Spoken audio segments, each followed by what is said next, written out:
Good evening. Our teachers can leave a real mark on us, though not so much nowadays.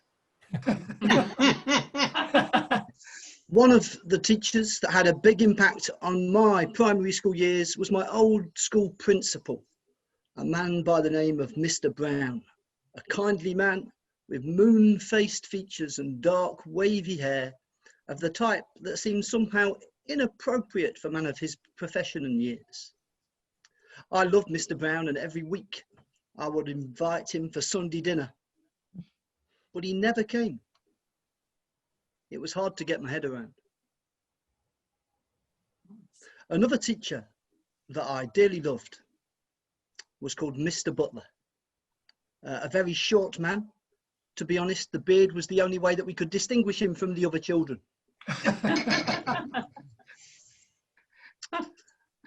And perhaps due to his height, I found him to be quite intense, and he was certainly prone to outbursts of rage. He could have a stare as red as the hair upon his face. But I loved him.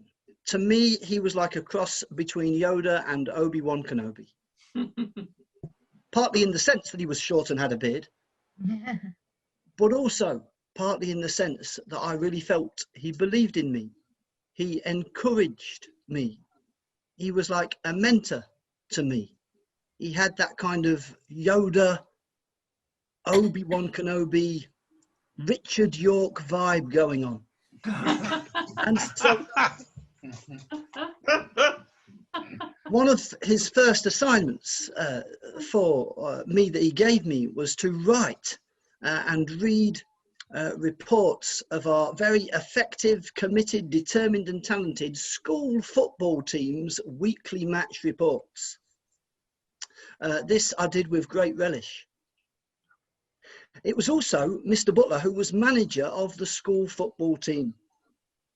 He first spotted in me potential as a player, particularly for the position of goalkeeper, seeing in me all of the qualities necessary to perform in that position at that level. I was tall.